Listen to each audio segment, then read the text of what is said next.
With everything that's happened on my journey so far, it would almost seem like Vietnam does not want me to get to the north.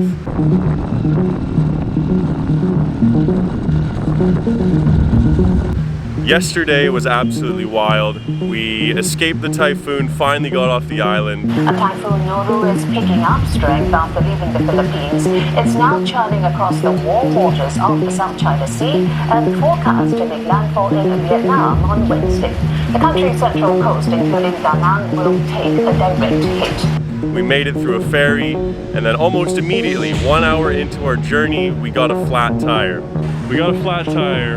They just don't want me to ride motorbikes here in Vietnam. We gotta find some help somewhere. Hello! So as I'm going along, I noticed that my tire feels different, and then slowly over the course of about 10 seconds, it starts to deflate. I feel the rubber hitting or the wheel metal hitting the road. I have to pull over, I stop. Luckily, I only had to push my bike about 200 meters or so, about 100, 200 meters.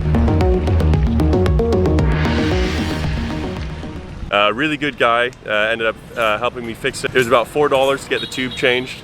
Once we're back on the road, we're riding for maybe like half an hour, and it immediately starts downpouring rain. Just pouring rain, and I'm thinking I have to go all the way to Ho Chi Minh City, which is about a 9 or 10 hour drive. I have no time to pause and wait, so I'm riding through this heavy torrential rain pour, just, you know, got my hood pulled over as far over my eyes as I possibly can without, you know, losing vision and potentially crashing. But I'm riding for about probably 30 minutes or so, and it's just pouring rain, just completely soaked, until I'm almost about like shivering because I'm cold from the rain, and I decide to pull over. And in Vietnam, there's a bunch of like little roofs or overhead hanging spots where you can pull in your bike, and usually they're just random people's houses or their shops.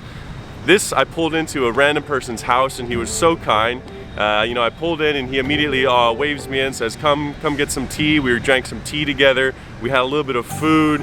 He thought it was kind of hysterical. He was kind of laughing at me the whole time that I was just completely soaked in rain, and just, you know, I was like almost shivering, like, do you have anything warm? Do you have anything warm? So he gave me some tea, offered me some food, and didn't want any payment when I left, and so I went back on my road and back on the journey. From there I rode through to the next stop, which was Long Dieu. I'm sorry about the names, by the way, I'm butchering the pronunciation, but it was another city in between Ho Chi Minh City, and it was my halfway mark between Phu Quoc and Ho Chi Minh City. And when I got there, I was also still wet from the rain, still trying to figure out where I'm going. I'm asking around for pho or some warm soup. Nobody really understands, but I end up just pulling up to this spot that I see they have bowls with some pho looking stuff, and I get like a bowl of pork. It's like pork with some veggies, some rice noodles, and thank God some warm broth. So I eat that. Some lovely people. I notice I'm in this town, I don't think they get very many tourists, because almost everybody, as they're walking by, or, you know, the people across the way at the different shop were pointing and kind of like talking about me a little bit, which happens in smaller areas where I notice that a lot of tourists don't come. From there we move on, we go to the next part of our journey, which is Ho Chi Minh City. And going to Ho Chi Minh City, I'm a little bit nervous because it's getting close to dark. You know, it's about 4:30 in the afternoon, and it gets dark here right around 6. So I hop on my motorbike and we're going to Ho Chi Minh City. It's starting to get dark and it just starts pouring. And one thing that I really like about the motorbike kind of community, or the scooter community here in Vietnam, is that it's always like a big group. Like, if you ever want to feel safe, you just pull into a group of motorcycles and you guys kind of ride together, almost like a school of fish or something.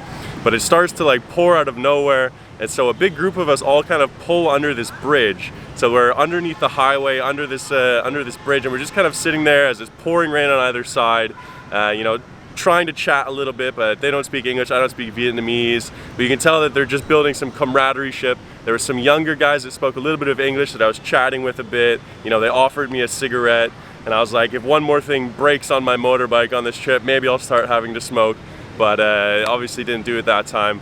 And then the rain stopped and we kept going, we moved on, and it's getting dark now. And so we're riding at night in Ho Chi Minh City, and I noticed that the headlamp on my motorbike is working, it's on, but it's not shining anywhere.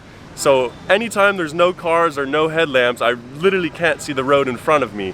You know, I think it was pointing up and it should have been pointing down, but either way, the light was on so people could see me, but I couldn't see the road at all. So I'm going through to Ho Chi Minh City, about another two and a half hours to get to Ho Chi Minh City. My light doesn't work. I'm riding at nighttime. I'm avoiding cars that are coming, and you know, they're still passing at nighttime, like almost cutting me off. Jesus Christ, man. You know, almost hitting me, pushing me off the side of the road type thing. So don't ride at nighttime, that's one thing that I'll say. But after all those nighttime escapades, we finally make it to Ho Chi Minh City. I get to my hostel. I'm still completely drenched. My shoes have been puddles for about 8 or 9 hours. I think I'm gonna get some like World War I trench foot type thing. It's literally just been puddles. They come out like full white raisins, like I could sell these at the market type thing. I get a warm shower, which is so nice. I settle in, I meet some people, and immediately, you know, I met these British people. They want to immediately go out and get some drinks, go to this like acoustic bar. And for some reason, I just got like a little bit of energy in me. I'm like, all right, I'll come with you guys. So we end up going to this really cool acoustic bar where there's live singers coming from the Philippines, Cuba. I think there was someone from Korea as well. It was really cool. We watched some live music, some live singers, but right around 11:30 midnight, I'm just about to pass out standing up. So we decide to head home. I crash, get some sleep, and wake up this morning at 7 a.m. to get my bike fixed. And now we're in Ho Chi Minh City. I'm getting my bike fixed by Pau, the guy that I bought it off of. There's quite a few things that I needed to get done and repaired, and he's gonna help me out with it. He's gonna be a good guy about it and help me get that done. But anyway, now we're starting off to the next part of our journey, and we're still waiting for our debit card. We're still waiting. It's holding back this trip just like the Typhoon did, but we're gonna get that debit card hopefully today or tomorrow, and then we're back on the road.